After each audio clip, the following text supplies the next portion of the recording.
Chapter 48. They slowly walked back to camp. The tall man was the Texas Attorney General, the chief law enforcement officer for the state. Stanley's lawyer was named Ms. Marengo. Stanley held the suitcase. He was so tired he couldn't think straight. He felt as if he was walking in a dream, not quite able to comprehend what was going on around him. They stopped in front of the camp office. Mr. Sir went inside to get Stanley's belongings. The Attorney General told Mr. Pendanski to get the boys something to drink and eat. The warden seemed as dazed as Stanley. "You can't even read," she said to Zero. Zero said nothing. Miss Marengo put a hand on Stanley's shoulder and told him to hang in there. He would be seeing his parents soon. She was shorter than Stanley, but somehow gave the appearance of being tall. Mr. Pendanski returned with 2 cartons of orange juice and 2 bagels.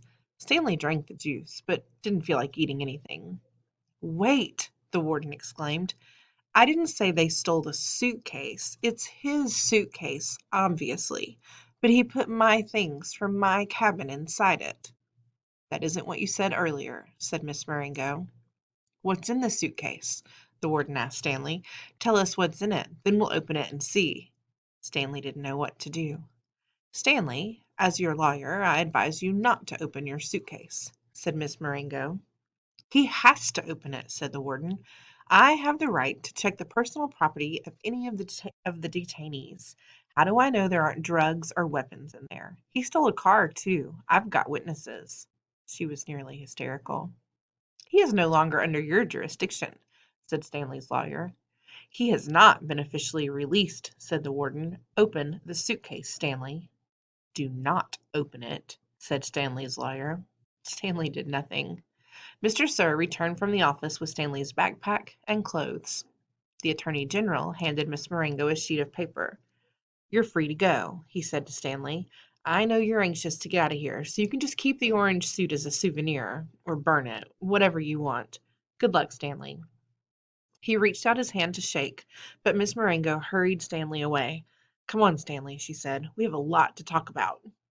Stanley stopped and turned to look at Zero. He couldn't just leave him here. Zero gave him a thumbs up. "I can't leave Hector," Stanley said.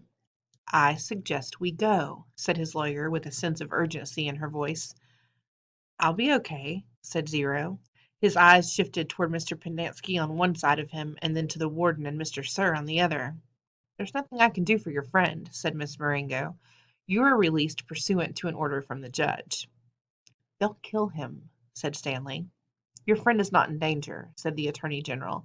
"There's going to be an investigation into everything that's happened here. For the present, I am taking charge of the camp." "Come on, Stanley," said his lawyer. "Your parents are waiting." Stanley stayed where he was. His lawyer sighed. "May I have a look at Hector's file?" she asked. "Certainly," said the Attorney General. "Ms. Walker, go get Hector's file." She looked at him blankly. "Well?" The warden turned to Mr. Pendanski. "Bring me Hector Zeroni's file." He stared at her. "Get it," she ordered.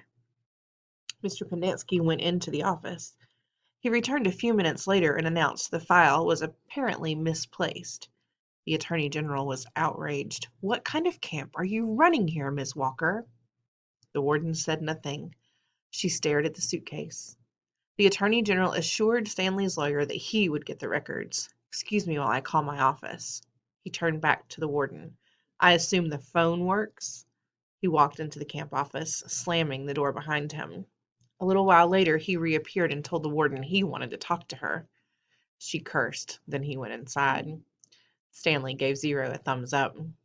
"Caveman? Is that you?" He turned to see Armpit and Squid coming out of the rec room. Squid shouted back into the rec room, "Caveman and Zero are out here." Soon all the boys from Group D had gathered around him and Zero. "Good to see you, man," Armpit said, shaking his hand. "We thought you were buzzard food." "Stanley is being released today," said Mr. Pendanski. "Way to go," said Magnet, hitting him on the shoulder. "And you didn't even have to step on a rattlesnake," said Squid. Even Zigzag shook Stanley's hand. "Sorry about, you know." "It's cool," said Stanley. "We had to lift the truck clear out of the hole," Zigzag told him. It took everybody in C, D, and E. We just picked it right up. It was really cool, said Twitch. X-Ray was the only one who didn't come over. Stanley saw him hang back behind the others a moment and then return to the rec room. Guess what? Said Magnet, glancing at Mr. Pendanski. Mom says we don't have to dig any more holes. That's great, Stanley said. Will you do me a favor? Asked Squid. I guess, Stanley agreed, somewhat hesitantly. I want you to... He turned to Miss Marengo. Hey, lady, you have a pen and paper I can borrow? She gave it to him, and Squid wrote down a phone number, which he gave to Stanley. Call my mom for me. Okay? Tell her I said I was sorry. Tell her Alan said he was sorry. Stanley promised he would. Now you be careful out in the real world, said Armpit. Not everybody's as nice as us. Stanley smiled. The boys departed when the warden came out of the office. The Attorney General was right behind her. My office is having some difficulty locating Hector Zeroni's records, the Attorney General said. So you have no claim of authority over him? Asked Miss Marengo. Well, I didn't say that. He's in the computer. We just can't access his records. It's like they've fallen through a hole in cyberspace. A hole in cyberspace, Miss Marengo repeated. How interesting. When is his release date? I don't know. How long has he been here? Like I said, we can't... So what are you planning to do with him? Keep him confined indefinitely without justification while you go crawling through black holes in cyberspace? The Attorney General stared at her. He was obviously incarcerated for a reason. Oh? And what reason was that? The Attorney General said nothing. Stanley's lawyer took hold of Zero's hand. Come on, Hector. You're coming with us. Chapter 49. There never used to be yellow-spotted lizards in the town of Green Lake. They didn't come to the area until after the lake dried up, but the townsfolk had heard about the red-eyed monsters living in the desert hills. One afternoon, Sam, the onion man, and his donkey, Mary Lou, were returning to his boat, which was anchored just a little offshore. It was late in November, and the peach trees had lost most of their leaves. Sam! Someone called. He turned around to see 3 men running after him, waving their hats. He waited. Afternoon, Walter. Bo, Jessie, he greeted them as they walked up, catching their breath. Glad we caught you, said Bo. We're going rattlesnake hunting in the morning. We want some of your lizard juice, said Walter. I ain't scared of no rattlesnake, said Jessie. But I don't want to come across one of those red-eyed monsters. I seen one once, and that was enough. I knew about the red eyes, of course, but I hadn't heard about the big black teeth. Oh, it's the white tongues that get me, said Bo. Sam gave each man 2 bottles of pure onion juice. He told them to drink 1 bottle before going to bed that night, then a half bottle in the morning, and then a half bottle around lunchtime. You sure this stuff works? Asked Walter. I tell you what, said Sam. If it doesn't, you can come back next week and I'll give you your money back. Walter looked around, unsure, as Bo and Jessie laughed. Then Sam laughed too, and even Mary Lou let out a rare hee-haw. Why is that funny? If it doesn't work, then they're dead. So can they come back to get their money back? No. Just remember, Sam told the men before they left, it's very important you drink a bottle tonight. You got to get it in your bloodstream. The lizards don't like onion blood. Stanley and Zero sat in the back seat of Miss Marengo's BMW. The suitcase lay between them. It was locked, and they decided they'd let Stanley's father try to open it in his workshop. You don't know what's in it, do you? She asked. No, said Stanley. I didn't think so. The air conditioning was on, but they drove with the windows open as well because, no offense, but you boys really smell bad. Miss Marengo explained that she was a patent attorney. I'm helping your father with the new product he's invented. He happened to mention your situation, so I did a little investigating. Clyde Livingston's sneakers were stolen sometime before 3:15. I found a young man, Derek Dunn, who said that at 3:20 you were in the bathroom fishing your notebook out of the toilet. 2 girls remembered seeing you coming out of the boys' restroom carrying a wet notebook. Stanley felt his ears redden. Even after everything he had been through, that memory still caused him to feel shame. So you couldn't have stolen them, said Miss Marengo. He didn't. I did, said Zero. You did what? Asked Miss Marengo. I stole the sneakers. The lawyer actually turned around while driving and looked at him.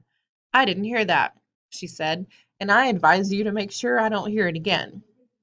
What did my father invent? Stanley asked. Did he find a way to recycle sneakers? No, he's still working on that, explained Miss Marengo. But he invented a product that eliminates foot odor. Here, I've got a sample in my briefcase. I wish I had more. You two could bathe in it. She opened her briefcase with one hand and passed a small bottle back to Stanley. It had a fresh and somewhat spicy smell. He handed it to Zero. What's it called? Stanley asked. We haven't come up with a name yet, said Miss Marengo.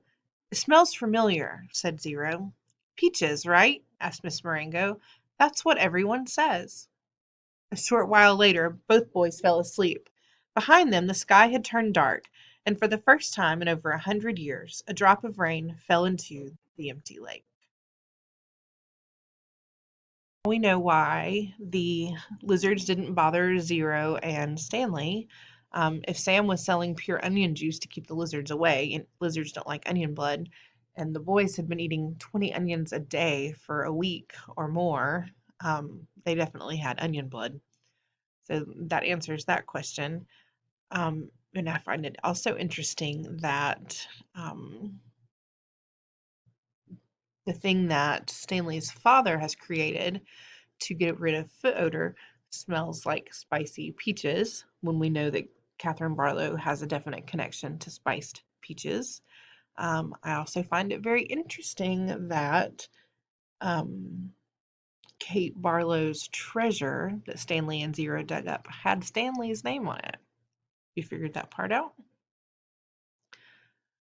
Well, what was Stanley Yelnats the first? He was the one that had good luck, right? He was actually headed, he did well in the stock market. He was headed out to California, and it was on his way to California that his stagecoach was robbed by Kissing Kate Barlow. So does it make sense that it would be his suitcase that she had buried with all her loot in it? Maybe. Let's find out tomorrow.